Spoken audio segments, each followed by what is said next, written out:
The first thing I noticed was the quiet. My boss, Arthur Vance, had one of those minimalist glass-walled offices that were supposed to symbolize transparency, but really just served as a human terrarium. For 5 years, the ambient noise of his world had been a constant hum in the background of mine. The aggressive staccato of his keyboard, the self-important baritone of his phone calls, the feigned, booming laughter he used with superiors. But that afternoon, there was only silence. He sat behind his vast, empty desk, a single manila folder placed perfectly in its center, aligned with the edges of his laptop. He wasn't typing. He wasn't talking. He was just watching me walk toward him, his face a perfect mask of corporate sympathy.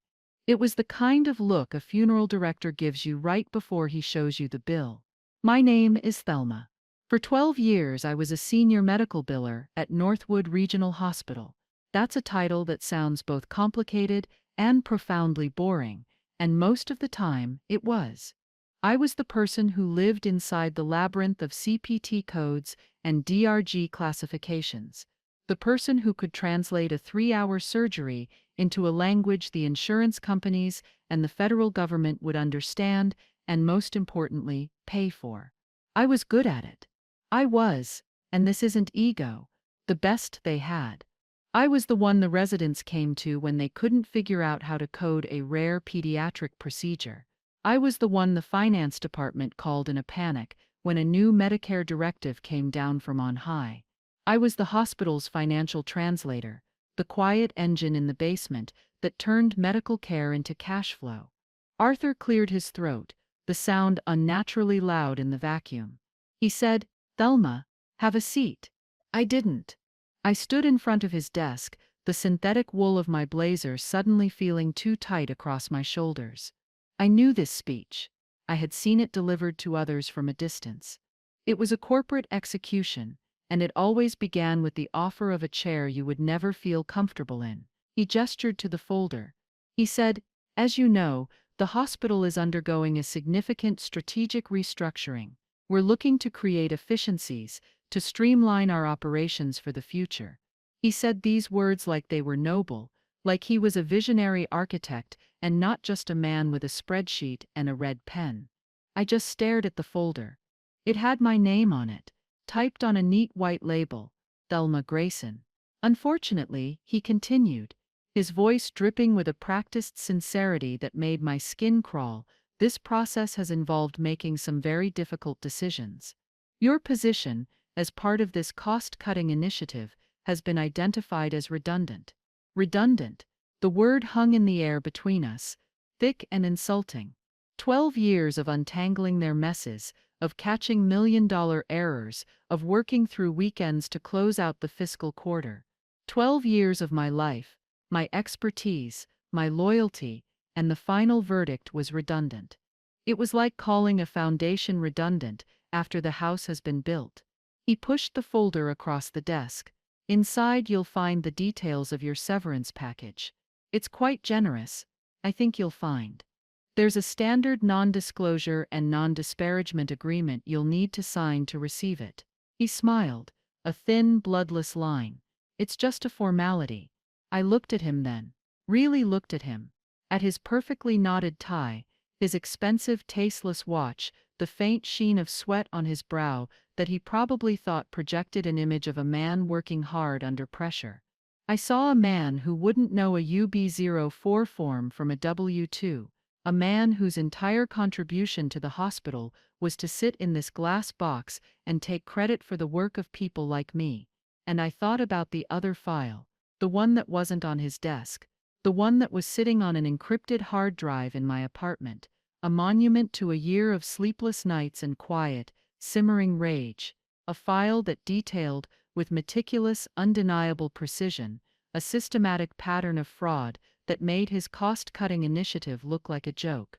A file that proved this hospital, under his watch, had been systematically overbilling Medicare for millions of dollars in services that were never rendered.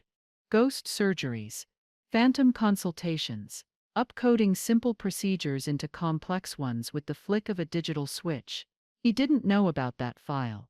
He just thought I was Thelma, the quiet, reliable billing nerd, a line item on a budget that could be erased. He was about to find out how wrong he was. Some people, when they get laid off, they take a cardboard box of their personal effects, a coffee mug, a picture of their family, a dying desk plant. I was leaving with something else. I was leaving with the keys to his kingdom, and I was about to hand them directly to the federal government. He was still talking, droning on about wishing me the best in my future endeavors, about how this wasn't personal, it was just business. It's a phrase people use when they want to absolve themselves of the human consequences of their actions. I finally reached out and picked up the folder. The weight of it was nothing. It was just paper. My gaze met his. I gave him a small, polite smile, the kind of smile you give someone when you know a secret they haven't even begun to suspect. "Thank you, Arthur," I said, my voice perfectly level. "I'll be sure to give this my full attention." It was only when I was in the elevator, the doors hissing shut on his smug face, that the professional mask began to crack. The ride down was a slow-motion descent into a new reality. The cheerful muzak, the sterile scent of disinfectant, the gentle bump as it reached the ground floor, it all felt alien, like I was a visitor in a place I had called a second home for more than a decade. I walked through the main lobby, past the bustling information desk, and the anxious families in the waiting area. This was the place I had worked to keep afloat. These were the people I thought I was serving. The irony was a physical weight in my chest. I was being fired to cut costs while the executives I worked for were stealing millions from the very system designed to help these people. I didn't even go back to my desk. I couldn't. I couldn't face the sympathetic, pitying looks from my colleagues. I couldn't endure the final humiliating ritual of packing my life into a cardboard box under the watchful eye of a security guard. So I just walked out the automatic glass doors, into the hazy afternoon sun, clutching the severance folder like a losing lottery ticket. I made it to my car in the sprawling employee parking garage. It was an old, reliable sedan, the kind of sensible, unexciting car you buy when your life is defined by practicality and prudence. I slid into the driver's seat, the familiar worn fabric a strange comfort. I tossed the folder onto the passenger seat, and then in the dusty silence of the concrete garage, I finally let go. It wasn't a loud, screaming breakdown. It was a quiet internal implosion. A single hot tear traced a path through my makeup, then another and another, until my vision blurred and the steering wheel was just a hazy circle in front of me. The sobs were silent, racking my body with a force that felt like it was tearing me apart from the inside. It wasn't just the job, it was the insult, the sheer breathtaking arrogance of it all, to be discarded like a used-up piece of equipment by the very people you knew were criminals. My mind started to flash backwards, a chaotic slideshow of the 1,000 little cuts that had led to this moment. It wasn't one single event. It was a slow drip of disrespect, a gradual erosion of my own professional worth that I had allowed, that I had tolerated, for far too long. They say it's debatable logic, that a person should just leave a toxic environment, but it's not that simple when you're on the inside. You tell yourself it's not that bad. You tell yourself you can make a difference. You tell yourself you're loyal to the mission, not the men in charge. I remembered the first time I saw it. About a year and a half ago, a patient file came across my desk for review. It was an elderly man, a Medicare patient, named Mr. Henderson. His chart showed a full-day admission for a battery of complex cardiac diagnostic tests. The billing code was for a procedure that required a team of specialists and a full suite of state-of-the-art imaging equipment. The charge was astronomical. But I remembered Mr. Henderson.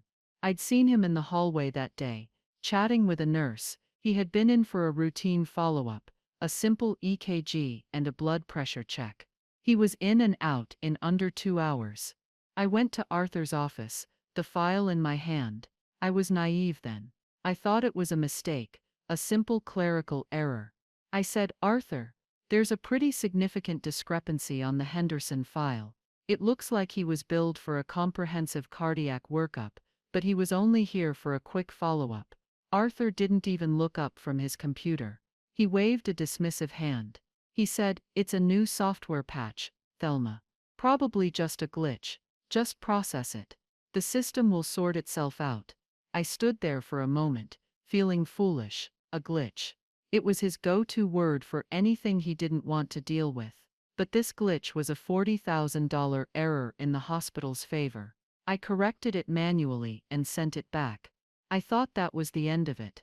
It was the beginning. A week later, I saw two more. Same pattern. Elderly Medicare patients. Simple low-cost visits billed as complex, high-cost procedures. This time, I didn't go to Arthur. I started digging. I spent my lunch breaks and late evenings sifting through the digital archives, my little cubicle becoming a bunker of quiet investigation. The glitches were all one way. They never accidentally underbilled. They only ever overbilled. And they were almost exclusively targeted at Medicare and Medicaid patients, the most vulnerable people who were least likely to scrutinize a complex explanation of benefits. The pattern was too clean, too consistent to be accidental. It was a design. It was theft, laundered through the arcane language of medical billing that I was one of a handful of people to truly understand. The dread that settled in my stomach was cold and heavy. This wasn't a software bug. This was a feature. I knew I couldn't handle this alone. The data was firewalled, siloed across different hospital servers. Getting the full picture would require access I didn't have. That's when I thought of Ben. Ben was a kid, really. Barely 25, with a perpetually worried expression and a worn-out hoodie that served as his work uniform. He was a junior coder in the hospital's perpetually underfunded and overworked IT department. I'd met him a few months prior when my own desktop had a terminal meltdown. While he worked, he'd been on the phone, his voice hushed and strained, talking to someone about his mother's Medicare coverage for a new medication. I overheard the frustration, the confusion. After he fixed my computer, I took a risk. I walked him through his mother's explanation of benefits, pointing out a billing error from her pharmacy that was costing her hundreds of dollars a month. I showed him how to file the appeal. The gratitude in his eyes was overwhelming. He saw me not just as another employee, another user ticket, but as a person who had helped his family. He trusted me. He said, "Anything you ever need, Miss Grayson, you just ask." A few weeks after I discovered the billing pattern, I took him up on it. I found him in the hospital's grim, windowless cafeteria, nursing a lukewarm coffee. I sat down across from him, my heart pounding. I didn't lay it all out at once. I started with a hypothetical. I said, "Ben, what if someone suspected the billing software was being manipulated? How would they prove it? How could you get billing data, physician schedules, and supply inventory logs from different systems, and see them all in one place, without setting off alarms?" He looked at me, his eyes narrowing slightly. He didn't ask why. He just started thinking like the coder he was. He said, "The mainframe is ancient. The security protocols are a joke, but everything logs access. If you pull from the front end, they'll see it. You'd need a ghost. A script that runs in the background, read-only, that mimics a routine diagnostic query. Something that looks like system maintenance. It would have to be small, efficient, and it would need to export the data to an external, isolated location. Off the network. Completely air-gapped. My pulse quickened. He was speaking my language, but in a dialect I didn't know. He was giving me a blueprint for a quiet coup. Over the next 2 months we built our ghost. We met in secret, after hours, in deserted corners of the hospital or at a coffee shop miles away. I would tell him what data points I needed, the patient ID, the billing code submitted, the physician of record, the date of service.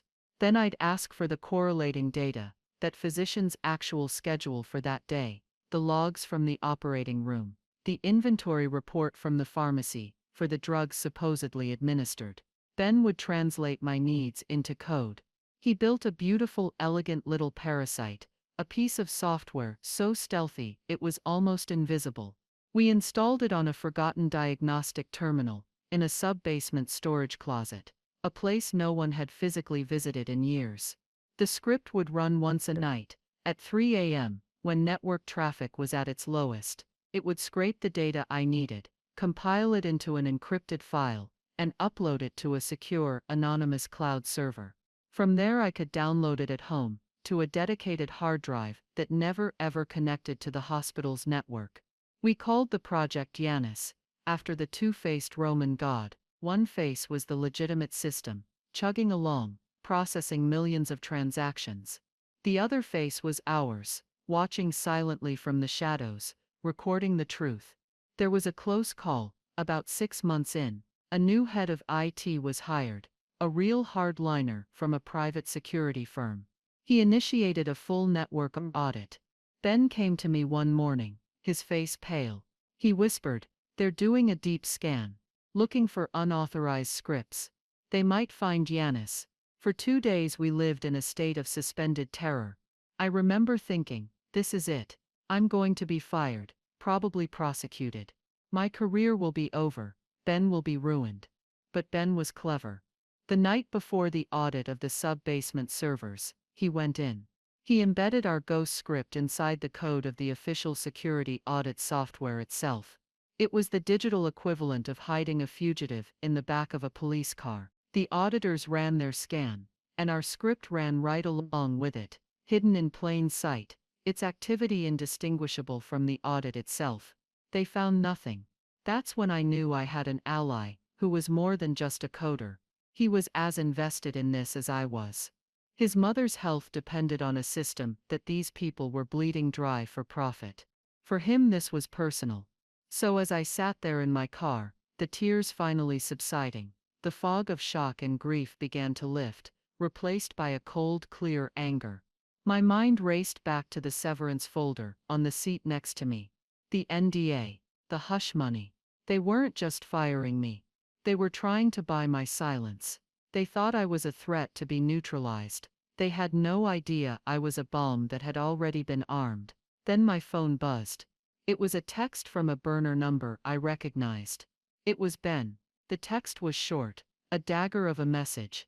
They just scheduled a full server wipe and hardware replacement for this weekend. Official reason: system upgrade.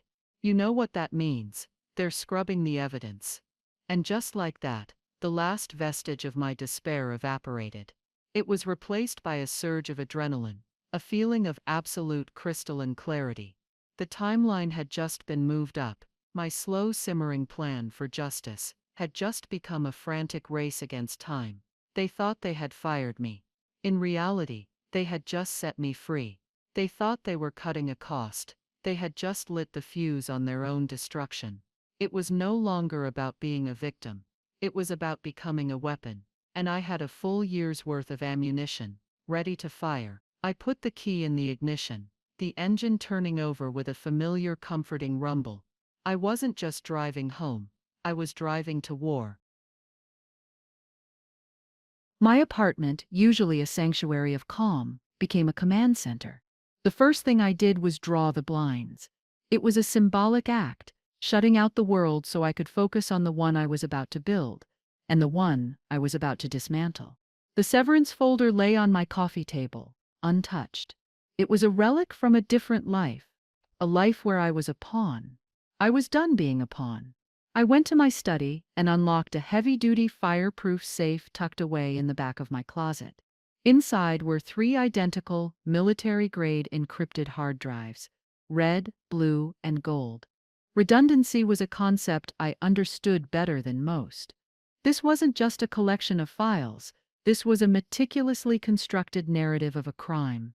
For the past year, I hadn't just been a biller.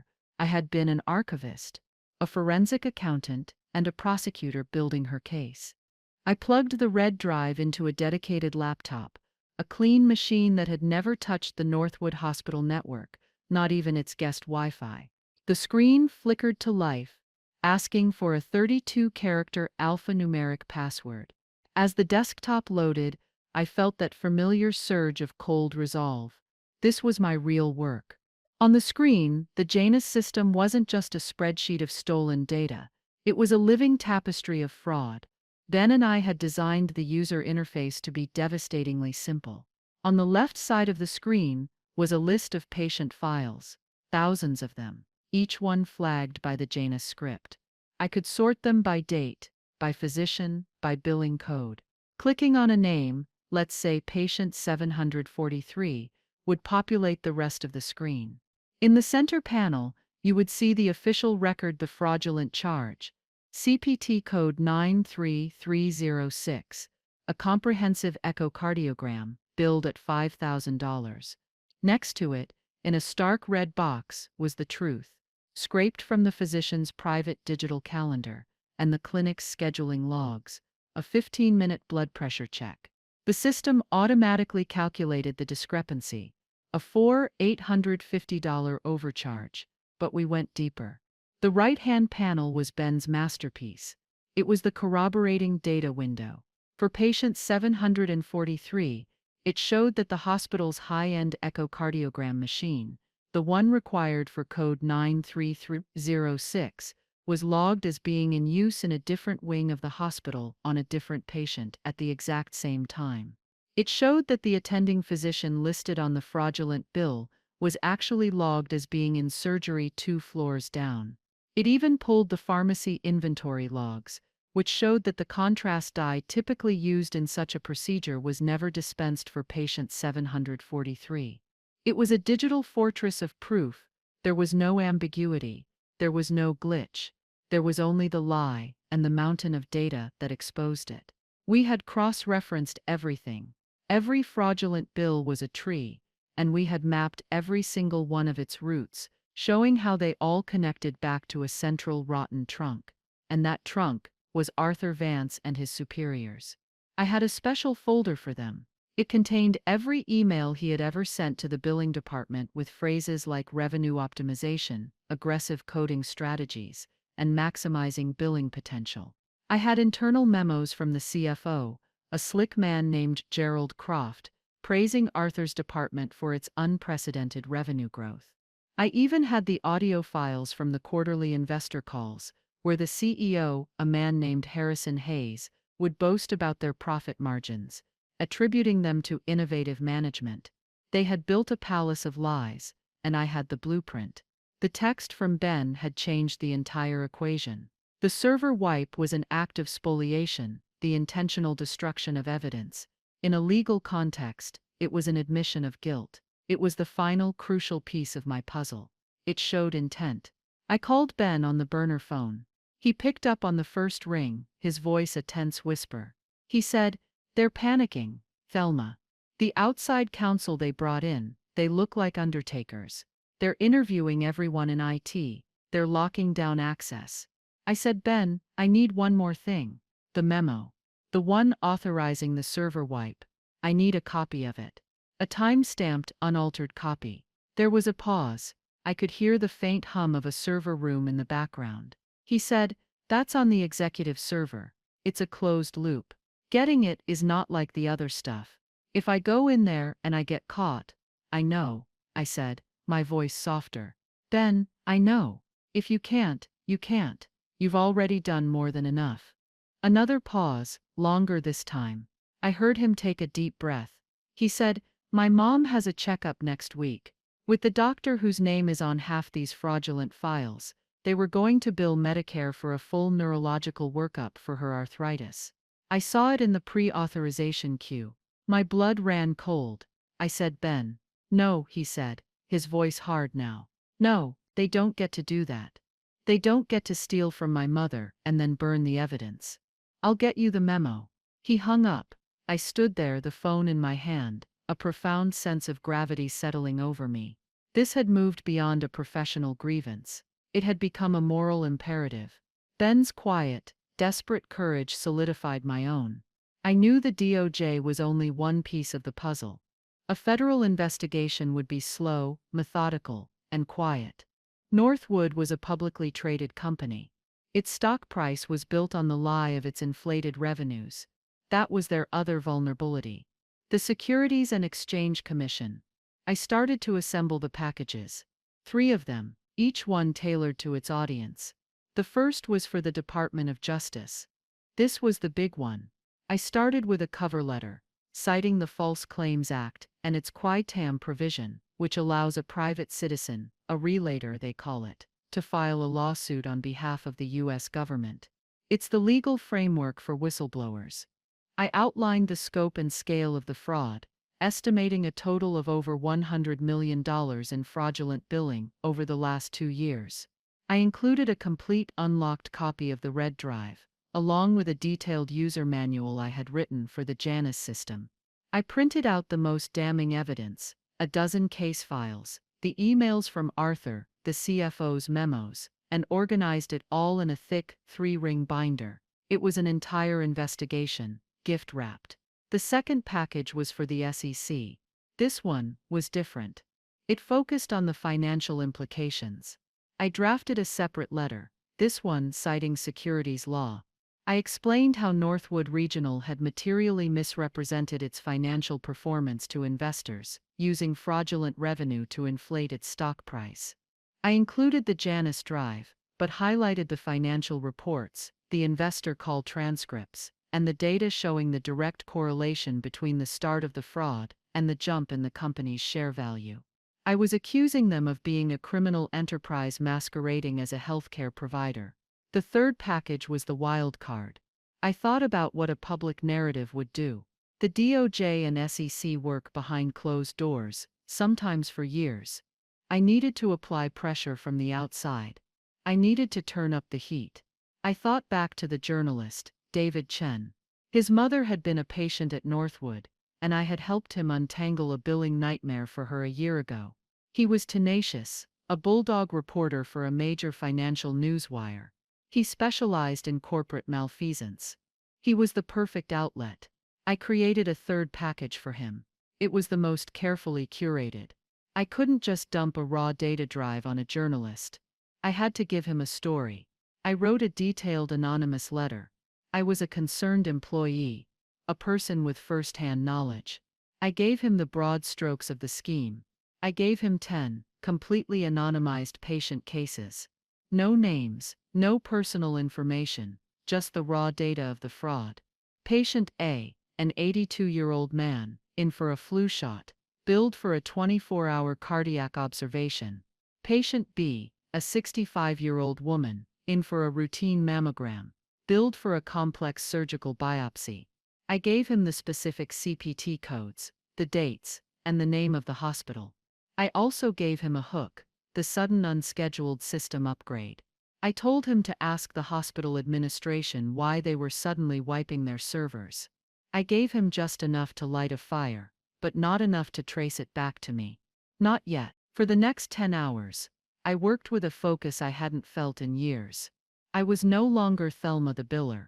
I was Thelma the strategist. Every document was printed, collated, and triple-checked. Each hard drive was sealed in an anti-static bag. I thought about the argument people make, the debatable logic of why someone would stay in a job where they see this kind of corruption. They ask, why didn't you just quit? Why did you wait a year? The answer is complex. It was a misplaced loyalty, a hope that I could fix the glitch from the inside. It was the fear of losing my job, my livelihood. But mostly, it was the slow, methodical process of building a weapon. You can't forge a sword in a single day. You need time to heat the metal, to hammer it into shape, to sharpen the edge. My year of silence hadn't been an act of cowardice. It had been an act of preparation. It wasn't about revenge. I kept telling myself that. It was about accountability. It was about forcing an arrogant, corrupt system to finally look in the mirror. Just as the sun was beginning to rise, casting long shadows across my living room floor, my burner phone buzzed. It was an email from a disposable address I knew was Ben's. There was no text in the body, just a single attachment.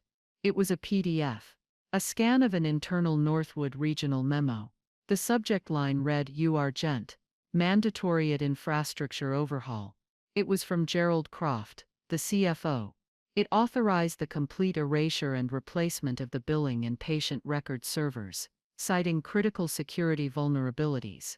And at the bottom there was a date, and a timestamp from the previous afternoon, just hours after I was fired. This was it. The smoking gun. The proof of a cover-up.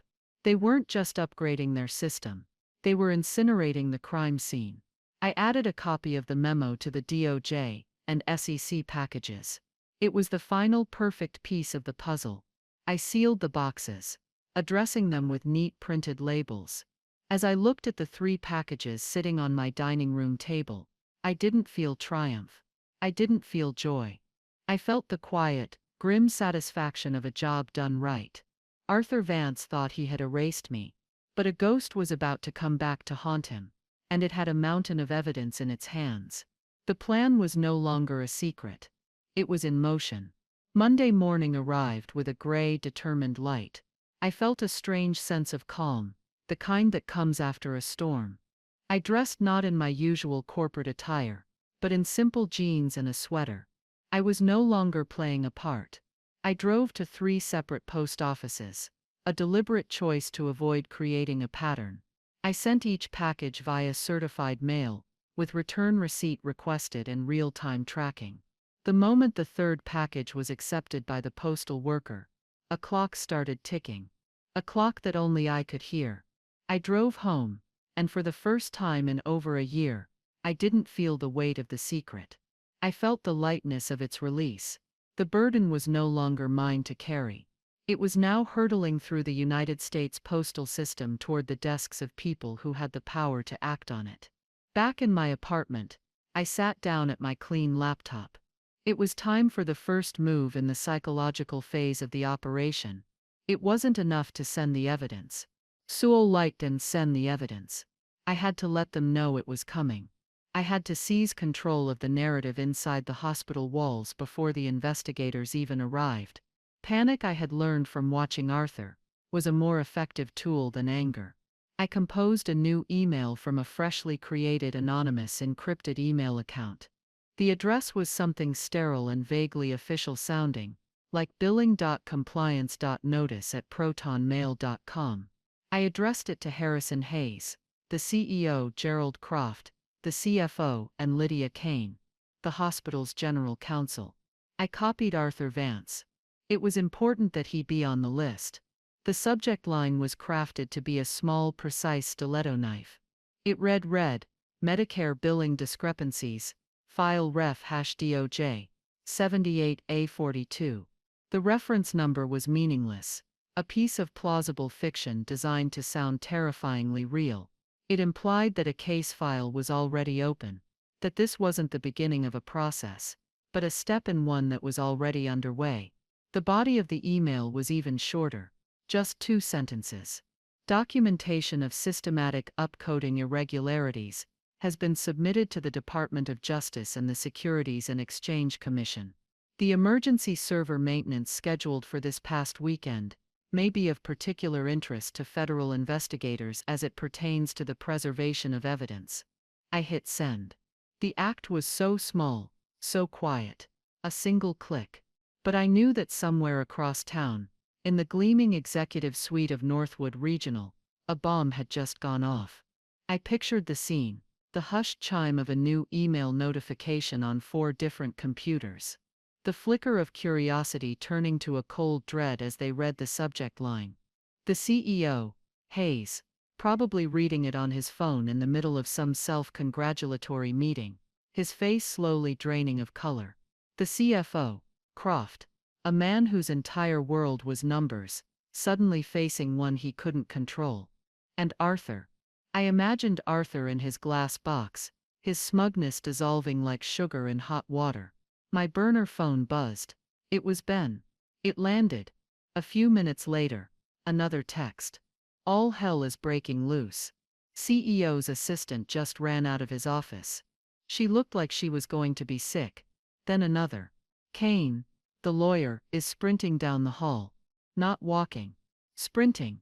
Then was my eyes and ears, my man on the inside, providing a real-time narration of the chaos I had unleashed. His texts painted a vivid picture. A frantic, unscheduled emergency board meeting was called. The server wipe was immediately and indefinitely postponed. The external IT contractors told to stand down without explanation. Arthur was seen being summoned to the CEO's office, walking like a man on his way to the gallows. Ben's next text was pure poetry. Arthur just walked past my department. He wasn't with anyone. He looked small, like a balloon that had been popped. The beauty of the move was its deniability. The email was anonymous. They didn't know for sure it was me. Was it a disgruntled IT worker? A rival hospital? An internal enemy of the CEO? They were trapped in a paranoid nightmare, looking at everyone with suspicion. My name was probably on a list, but they had no proof. All they had was the terrifying reference number, and the knowledge that someone, somewhere, had their secrets. The rest of the day was a slow burn. The initial explosion of panic gave way to a tense, suffocating silence. The executive wing was on lockdown.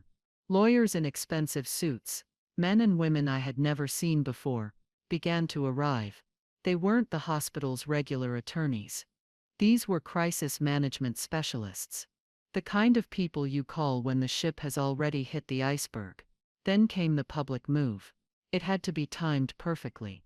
2 days after my anonymous email, just as the internal paranoia at Northwood was reaching its peak, David Chen's story broke. It wasn't on the front page, not yet. It was a lead story on the Financial Wire, the kind that every trader and analyst on Wall Street reads first thing in the morning. The headline was cautious but deadly. Major hospital group faces scrutiny over billing practices. David had done his job perfectly. He didn't name Northwood directly in the headline, but it was in the first sentence. The story quoted sources with knowledge of the hospital's billing systems. It detailed a pattern of aggressive and potentially fraudulent upcoding, specifically mentioning Medicare patients. He used the anonymized examples I had provided: the flu shot that became a cardiac observation, the mammogram that became a surgical biopsy. They were undeniable, specific, and brutal in their clarity. And then he delivered the killing blow. The final paragraph of the article. When asked for comment, a spokesperson for Northwood Regional declined to answer specific questions about their billing codes, but also refused to confirm or deny whether a planned large-scale erasure of their billing servers had been abruptly halted earlier this week. That single sentence was a masterpiece of journalistic warfare. It connected the abstract crime of fraud to a concrete act of a cover-up. It told the world that not only was something wrong, but that the hospital's leadership knew it and had tried to hide it. The effect was instantaneous. Northwood's stock, which had been trading steadily, began to plummet. It wasn't a crash, but a steady, sickening bleed. Investors were spooked. The vague scrutiny was now a public firestorm. The cost-cutting measure of laying me off was now costing them tens of millions of dollars in market capitalization every hour. The quiet, competent woman they had deemed redundant had just become the single most expensive mistake they had ever made. I sat at my kitchen table, sipping a cup of tea, watching their empire begin to tremble on my laptop screen. And I knew this was only the beginning. The foundation was cracked. Now it was time to watch the walls come down. The days following the news story were a study in corporate disintegration. The power shift wasn't a single dramatic event. It was a slow, inexorable collapse, like a building crumbling in on itself. The strong, monolithic facade of Northwood Regional began to crack, revealing the weak and self-serving structure within. The alliances that had been built on shared greed were no match for the terror of individual accountability. My ally, Ben, became an unwilling documentarian of the hospital's death spiral. His texts were no longer about panic, they were about the fallout. The head of the surgical department, a man whose name appeared on hundreds of the fraudulent claims, was seen leaving the hospital with a grim-faced man who was obviously his personal lawyer. He was cutting himself loose from the herd, preparing to save his own skin by likely offering up testimony against Arthur and the finance department. The pact of silence was broken. Then the rats started to not just flee the ship, but to chew through the life rafts on their way out. The CFO, Gerald Croft, the architect of the revenue enhancement strategy, was apparently caught by a late-night janitor feeding reams of documents into a personal shredder in his office. The janitor, a man who had worked at Northwood for 30 years, reported it to security. He was loyal to the hospital, not to the executive who was trying to burn it down. An internal investigation was launched, which was like the arsonist investigating the fire. But it was too late. The story of the shredder leaked, first as a whisper in the hallways, then as another devastating tip to David Chen. The federal investigators arrived a week later. They didn't come in with sirens blazing. They came in quietly. A handful of men and women in bland business suits, armed with subpoenas and an aura of unshakable authority. They set up a temporary office in a conference room on the administrative floor. They started interviewing people, one by one. The atmosphere in the hospital, Ben texted, was like a morgue. No one made eye contact. Every conversation was a whisper. The work of healing patients continued in the floors below, but the heart of the institution, its leadership, was rotting from the inside out. And then the desperate countermove came.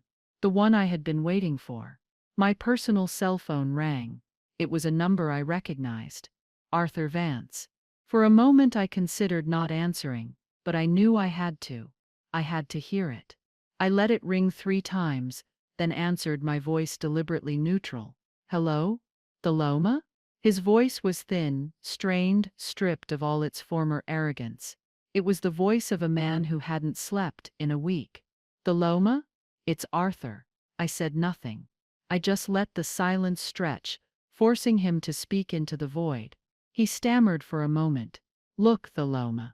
I think there's been a terrible misunderstanding. This whole situation, it's gotten completely out of control. I still said nothing. I could hear his shallow, ragged breathing on the other end of the line. He finally broke. Theloma. We need you. We need you to come back. We can fix this. We can tell the investigators it was a software integration error, a complex one. Only you can explain it in a way that makes sense. We can undo the layoff. We'll give you your job back. A promotion. Head of the entire department. Double your salary. Whatever you want. Just, you have to help us. You have to make this go away. It was the most pathetic, transparently desperate plea I had ever heard. He was offering me a throne in a kingdom that was already on fire. He was asking the woman he had thrown away to come back and be his firewall. The irony was so thick I could barely breathe. I finally spoke, my voice calm and measured. It carried none of the anger or hurt I had felt. It was the voice of a person who was completely and totally beyond his reach. I said, Arthur, let me see if I understand. You fired me to cut costs. Then you and your colleagues were caught allegedly defrauding the federal government out of millions of dollars. Your stock is in freefall, and federal investigators are building a case in your conference room, and your solution is to offer me a promotion to come back and lie for you. He was silent. There was no answer to that. I continued, my voice dropping a little lower, a little sharper. It wasn't about a software error, Arthur. You and I both know that. It was a strategy. You called it revenue optimization, but a lie is still a lie, no matter what business school jargon you use to dress it up. He started to bluster, a faint echo of his old self. Now listen here, you have no proof of. I cut him off, my voice like ice. Arthur, I have all the proof. I have every fraudulent file, every email, every schedule, every inventory log. I have the entire meticulously documented history of your crime. It was never about a misunderstanding. It was about a choice. You made yours, and then I made mine. I could almost feel his world collapsing through the phone line, the dawning horrifying realization that the quiet woman from the billing department hadn't just been a witness. She had been the judge, jury, and executioner, all along. He whispered, "It was you. The email. The reporter. It was all you." I delivered the final line, the one I had been rehearsing in my mind. I said, "You should really speak with your lawyer, Arthur, and I would advise him to recommend you cooperate fully. The Department of Justice is sometimes more lenient with those who confess." and then I hung up. I blocked his number. The power had not just shifted, it had been completely and utterly transferred. They had nothing left to offer me. No threat, no bribe, no position could touch me now. I held all the cards, and they had just been forced to fold. The end came not with a bang, but with a press release. It was issued on a Friday afternoon, the traditional time for companies to bury bad news. But this was too big to bury. The headline on the Financial Wire was stark: Northwood Regional CEO, CFO, and Senior VP, placed on indefinite administrative leave amid federal probe. Administrative leave. It was the corporate world's euphemism for being fired in the most humiliating way possible. Arthur Vance, Gerald Croft, and Harrison Hayes were out. Their careers were over. They weren't just unemployed, they were toxic assets. Men who would likely be facing criminal indictments and a permanent ban from ever serving as an officer of a publicly traded company again. There was no final confrontation. I never saw Arthur again. There was no dramatic scene where I got to look him in the eye and watch him crumble. I didn't need one. My vindication wasn't personal. It was systemic. It wasn't about watching him fall. It was about watching the system he corrupted correct itself. His own greed, his own arrogance, had been the architects of his downfall. I had simply provided the light switch, and the cockroaches had scattered. It wasn't about revenge, I told myself again, as I read the news. It was about balance. The next few months were a blur of legal proceedings. I was no longer an anonymous source. I was the government's star witness. I met with lawyers from the Department of Justice in sterile, anonymous government buildings. I walked them through the Janus system. I explained the intricacies of medical coding, translating my specialized knowledge into a language they could use in court. They treated me not as a subordinate, but as a colleague, an expert. For the first time in a long time, my competence was not just recognized, it was valued. Then came the news of the settlement. Northwood Regional, under new management, had agreed to settle the case with the Department of Justice to avoid a protracted and even more damaging trial. The number was staggering: $84 million. It was one of the largest Medicare fraud settlements of its kind in the state's history. The hospital would survive, but it would be humbled, forced to operate under a strict corporate integrity agreement for years to come. A week later, a call came from the lawyer who was representing me in the Quayab Tam case. He was a quiet, methodical man, who had been a reassuring presence throughout the entire ordeal. He said, "Thelema, are you sitting down?" I was in my study, the afternoon sun streaming through the window. He told me the government had finalized the relator's share, the percentage of the settlement that was awarded to the whistleblower. To me, the number he quoted was so large, it didn't seem real. It was a figure that changed not just my life, but the potential for generations to come. It was more money than I had ever dreamed of making in a dozen lifetimes. After I hung up the phone, I didn't cheer. I didn't cry. I sat there in the quiet of my apartment and felt a profound sense of peace. The money was validation, yes. It was a tangible symbol of the value of the truth I had uncovered. But I repeated the mantra that had become my compass through all of this. It was never about the money. The money was a consequence, not a goal. The goal was to prove that one person, armed with the truth and the courage to use it, could force a corrupt system to be accountable. The goal was to ensure that what they did to me, and to countless vulnerable patients, could never happen again. The real victory wasn't the number in my bank account. It was the knowledge that the scales of justice, which had been so tilted in their favor, had finally been set right, and I was the one who had put my thumb on the scale. A year has passed since the settlement. My life looks very different now. The money, which at first felt like a foreign and intimidating object, has become a tool, a means to an end.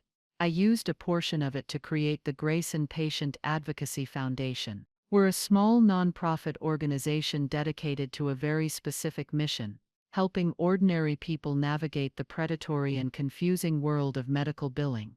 We offer pro bono services to patients who have been overcharged, incorrectly billed, or denied coverage. We are their translators, their fighters. My office isn't a glass box on the executive floor. It's a modest street-level space with a welcoming front door. My desk isn't a vast expanse of polished mahogany.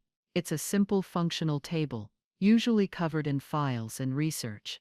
The first dollar we ever recovered for a client, a $72 overcharge on an elderly woman's prescription, is framed on the wall. It's more valuable to me than the entire severance package Arthur Vance once offered. Ben works with me. He's the director of technology. He left Northwood the day the settlement was announced.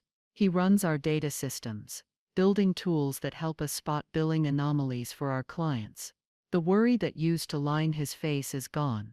He's using his skills not to help a corporation hide its crimes, but to help people fight back. His mother gets the best care, and he reviews every single one of her bills with the eye of a hawk. He's found his purpose. We both have. We took the wreckage of our old professional lives and built something new, something that matters. Some nights, I think about Northwood and the people I left behind. I wonder if they understand what happened. I wonder if they know that the quiet woman in the billing department, the one they saw as just another cog in the machine, was the one who held the blueprint to the entire engine. And this is what I want to say to you. To anyone watching this who has ever felt invisible at work, to anyone who has been overlooked, underestimated, or had their contributions erased, your competence is not a liability. It is your power. Your integrity is not a weakness. It is your sharpest weapon.